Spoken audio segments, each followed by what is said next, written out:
Une actualité que j'ai trouvée fort intéressante et vous allez très vite comprendre pourquoi, c'est pour ça que je voulais vous la partager. Alors comme à chaque fois, vous retrouvez l'URL là dans le chat de Twitch, servez-vous, c'est fait pour vous. Si vous êtes sur YouTube, désolé, il n'y a pas de chat, mais par contre vous avez tout ça dans le descriptif là en dessous. N'oubliez pas de mettre des j'aime, ça fait plaisir, de partager, c'est encore mieux, de follow, alors là on sera aux anges, ça nous soutient, ça fait drôlement plaisir, donc profitez-en. On vous fait du contenu, donc... servez-vous, cybersécurité, s'informer, c'est quand même commencer à se cybersécuriser, on est bien d'accord.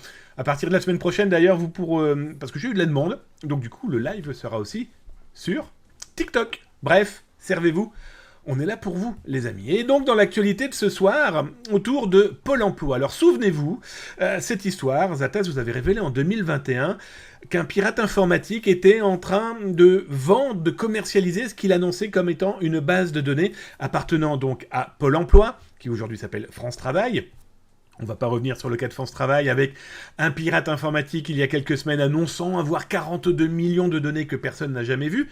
Mais en tout cas, il y a eu des arrestations, il y a eu des interventions des autorités. Donc en tout cas, il y a très certainement eu anguille sous roche.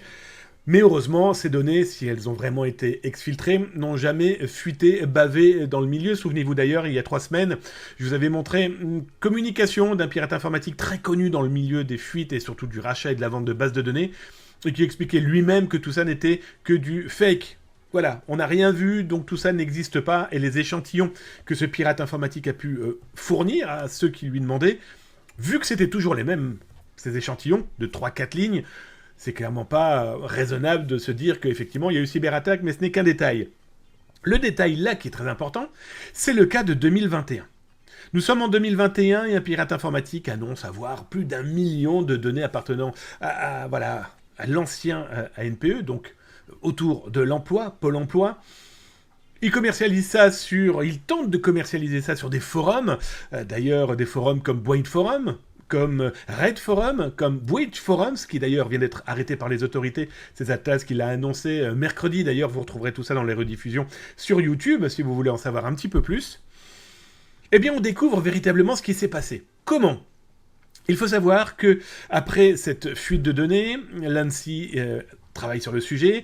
Pôle emploi, ses équipes en interne lancent une énorme enquête et au bout de une dizaine de jours, eh bien, découvre que c'est un employé qui, de 2016 à 2021, si je ne me trompe pas, prenait un petit peu de boulot chez lui. Bon, grosso modo, il prenait des bases de données. Ce qu'il a expliqué, lui, cet employé, il en faisait des listings pour pouvoir mieux travailler avec ses partenaires entreprises à qui il avait pour mission de trouver de l'emploi. Certes, pourquoi pas. Merci, mon Coocorp. Merci pour ton cadeau. Un énorme bisou sur ton front. Et j'ai regardé son 20e mois à la cyber-émission. Merci à toi, mon ami, ça me fait drôlement plaisir. Salut, mon Jean rêvé. Donc, je reviens sur cette histoire.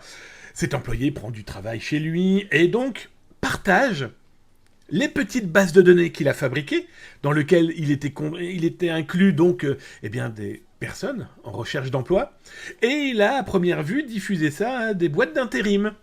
L'une de ces boîtes d'intérim a stocké ça sur un serveur, vous l'aurez très vite compris, pas du tout sécurisé. Et c'est comme ça que ce pirate informatique a pu mettre la main sur des données de Pôle emploi.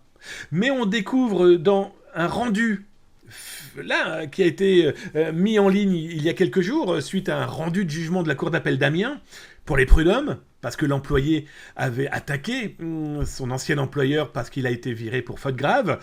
Bon, dans tous les cas, la Cour d'appel a donné raison à Pôle emploi, donc faute grave, etc., etc.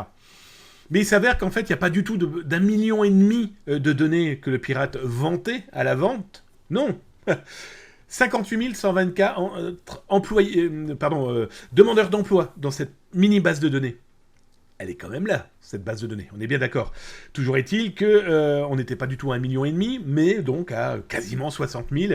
Et surtout, ça montre comment un pirate informatique, qui a quand même trouvé le moyen d'accéder à ce serveur non sécurisé d'une boîte d'intérim, a commencé à vouloir faire son business, a commencé à raconter tout et n'importe quoi, et espérer pouvoir scammer des gens, d'autres pirates informatiques, pour vendre cette base de données qu'il annonçait avoir en main. il n'est pas impossible de se dire que l'extrait qu'il avait en moins, c'est peut-être celui qui a été utilisé il y a quelques semaines sur Breach Forums, en espérant pouvoir le vendre, alors entre 3500 et 5000 dollars. Bref, les pirates informatiques, je ne parle pas des pros, je parle de ceux qui sont véritablement dans l'occasion qui fait le larron, sont prêts à tout, avec nos données.